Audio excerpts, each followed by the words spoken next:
Dalam video kali ini saya akan membagikan tips cara mengelola stok untuk toko skincare, mengatur barang expired atau manajemen barang expired, cara mendisplay barang yang efektif, mengatur SOP dan manajemen kasir. Manajemen kasir ini sangat-sangat penting karena bisnis retail ini meridikkan ribuan stok, ribuan banyak barang, jadi sangat diperlukan untuk sistem kasirnya. Yang pertama saya spill untuk sistem kasirnya. Sistem kasir ini sudah support barcode ya, generate barcode sendiri. Kenapa setiap produknya saya kasih barcode? Karena di tempat kami barangnya menumpuk-numpuk kayak gini, jadi tidak memungkinkan untuk menaruh barang di sini. Nggak kayak Indomaret. Kayak Indomaret kan biasanya harganya ditaruh di sini kan, karena satu baris ini satu barang. Di tempat kami karena tempatnya terbatas itu, jadi nggak bisa menerapkan hal tersebut. Jadi setiap produk kita tempel barcode. Nah, hal ini untuk mempermudah customer mengetahui harga dan untuk mempercepat kasir kami dalam melayani pelanggan. Setelah itu di tempat kami juga menerapkan sistem stock of name ya. Stock of name ini digunakan untuk mengecek stok, apakah stok yang ada di komputer sama dengan stok yang ada di toko. Kemudian ada fitur stok menipis. Ini sangat membantu kami bisa mengecek stok-stok yang sudah mulai menipis, bisa memfilter transaksi terakhir, sisa stok. Misalnya ini ya, MS Glow Ultimate Night Cream, stok saat ini kosong, transaksi terakhir tanggal 30. Ini sangat membantu untuk mengecek stok-stok yang kosong. Kemudian ada history stok. Nah, history stok ini gunanya untuk melacak barang keluar masuk dari suatu barang. Misalnya saya cari udan, ini udan, cek udan ya, saya cari. Nah, ini bisa lihat barang keluar masuknya. Ini ada stok awal 43, transaksi 1 tinggal 42 dan seterusnya.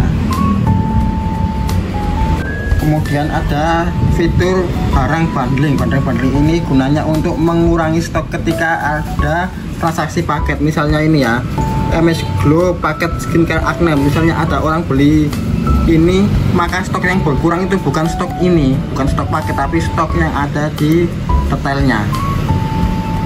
Jadi ketika ada orderan MS Glow paket skincare acne, yang berkurang itu stok-stok ininya, stok MS Glow day cream, night cream, toner sama facial wash.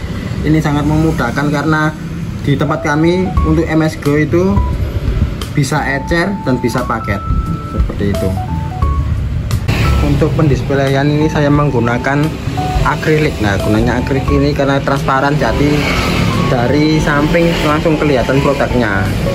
Beda kalau memakai rak yang bukan akrilik, itu nanti customer harus jinjit dulu baru kelihatan produknya. Terus raknya ini pakai rak ambalan, rak display yang seperti Indomaret ya. Ini bisa ditambah, untuk defaultnya itu susun 4 susun. Nah, karena ini ada ringgitnya, ini saya tinggal beli susunannya ini, bisa ditambah atau dikurangi, disesuaikan tinggi produknya. Untuk masalah keamanan juga jangan lupa pasang CCTV ya. Pasang CCTV gunanya untuk memantau aktivitas karyawan dan pembeli.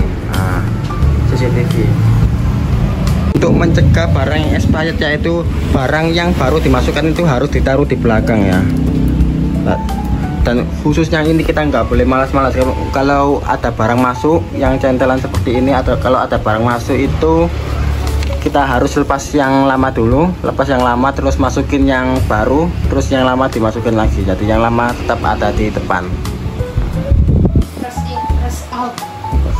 Untuk barang pendukung itu ada aksesoris. Nah, aksesoris seperti ini, ada pembersih kuping, ini termasuk beauty tool, ada penjepit bulu mata. Nah, karena emang skincare kosmetik itu gandengannya itu sama beauty tool.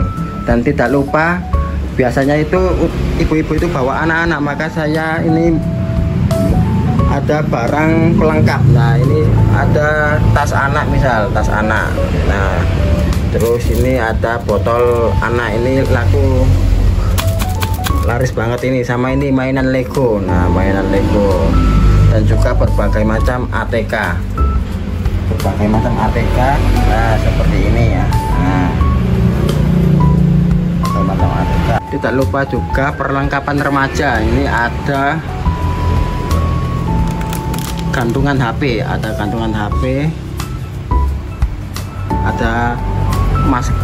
tali masker,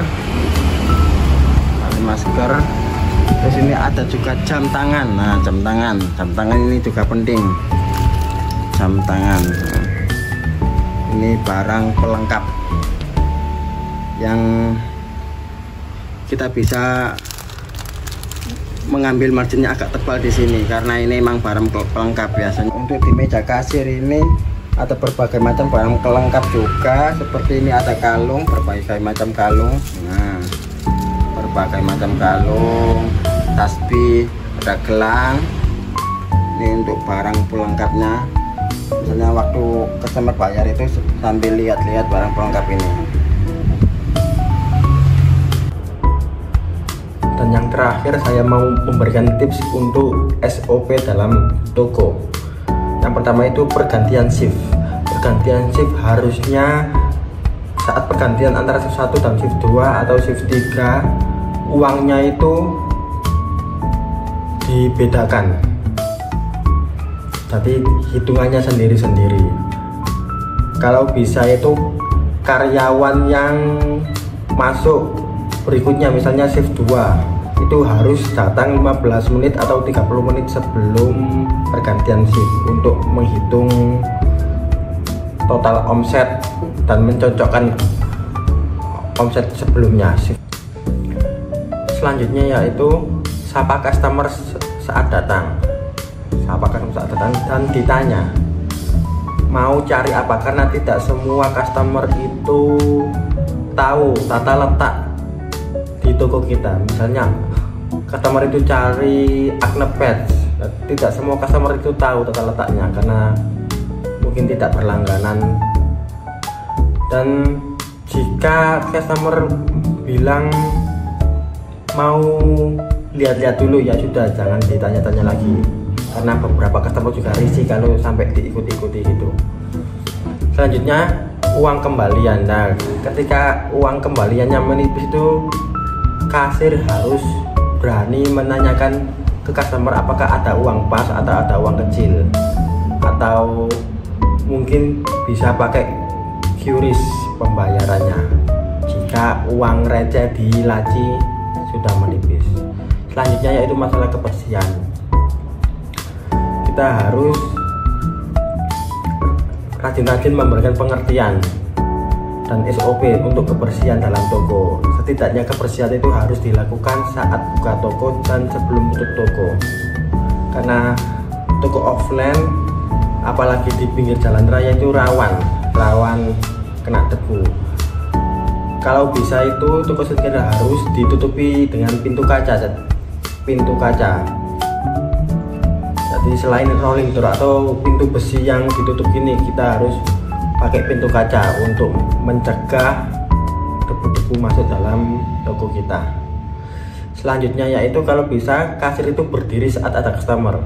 Walaupun ada kursi, itu saat ada customer lagi cari-cari barang itu kasirnya harus berdiri, nggak boleh duduk apalagi sambil HP-an.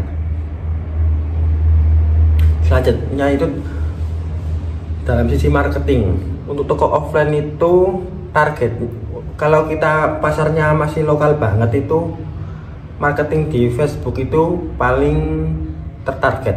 Apalagi di Facebook itu biasanya ada kelompok-kelompok atau grup-grup Facebook tiap kecamatan.